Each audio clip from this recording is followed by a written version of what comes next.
Okay, so before we actually go into the assignment for this week, I want to go over a couple of things about variable types.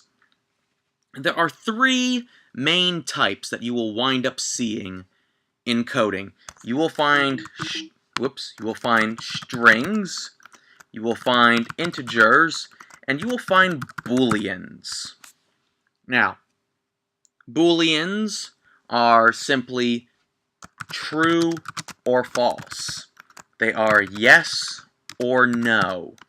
They are on or off. Okay, it's 1 or 0. 1 or 0.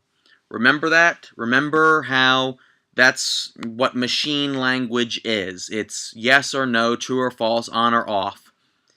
Integers are numbers. Now, integers can also be, different types of numbers. There's ones that specifically work with decimals.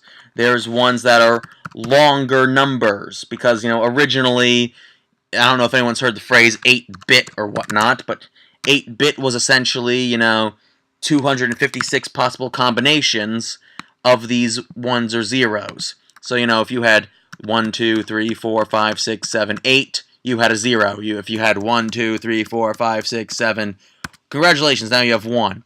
1, 2, 3, 4, 5, 6, 1, 0, now it's a 2. 1, 2, 3, 4, 5, 6, 1, 1, that's 3. And eventually, as you see the pattern happening here, 1, 2, 3, 4, you would essentially get, that's 4, you would get further and further along with this pattern till it would eventually, there was 256 possible combinations. That's where the phrase 8-bit came from. Now, there's more bits that you can have now, 16-bit, 32-bit, 64 bits. If you look at your programs, you'll see something that says like, oh, this is a 64-bit version of this program or whatnot. And of course you have strings. Strings, of course, are things that, we actually type out. And they're actually inside quotation marks. They are physical strokes on the keyboard. And those strings are made up of characters. They're your individual ones, usually normally abbreviated as car.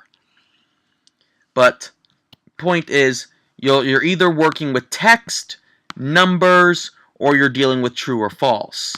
Those are generally what it is you'll wind up have happen.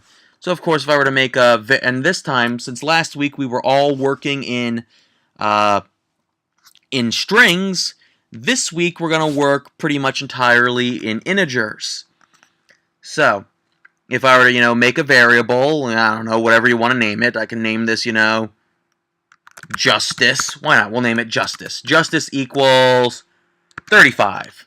And then, I'll print, I don't know, justice plus justice. Okay, so in theory, 35 plus 35, which will give me 70, right? So I'll hit execute, and it gave me 70. It did the math there for us. And if I were to change this, instead of justice plus 10, it should give me 45, right? 45, yep, it just flat out printed it out. So you can do that. Now, here's the thing. You cannot, under normal circumstances, so let me just make a new variable here. Let me make this, I don't know, rains from above. Why not? Equals, yeah, actually, that's quite funny. I'll actually do that on this one. Equals rains from above. There we go. So justice, rains from above, plus 10. There we go. So now I have a string and an integer. And this should give me an error, which it did, because I cannot add rains from above plus 10. I can't do that. It's impossible. You cannot say, we're going to add a number to a phrase. It won't work. Now, I could add a string. If I put quotes around this, I can do that. and now it will now say rains from above 10.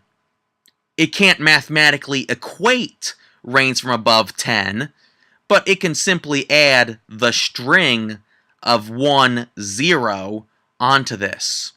Example, I could do the same thing and just simply put 10 and execute.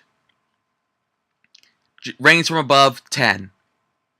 You know, it's adding a string to a string. I can add a string to a string.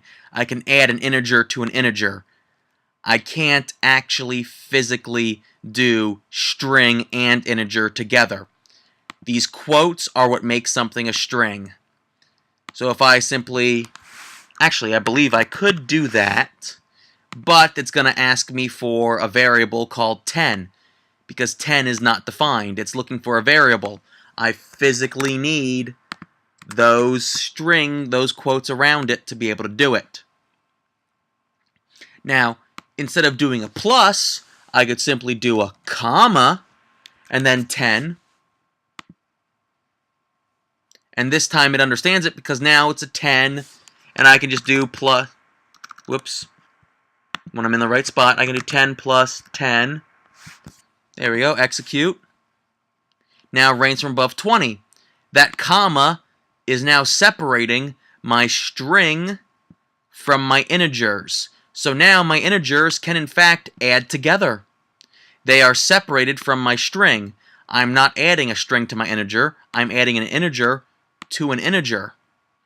And now it understood that. So 10 plus 10 is 20. And rains from above, it's nice, its own little area away from everything else. So being able to work with strings and variables in the same print code will come in handy. And yes, there are ways to change a string into an integer and vice versa, which we will get into in a little bit. So, now that we understand a little bit of how integers and strings and booleans work and function, let's move on to what you're actually going to do this week with all this knowledge.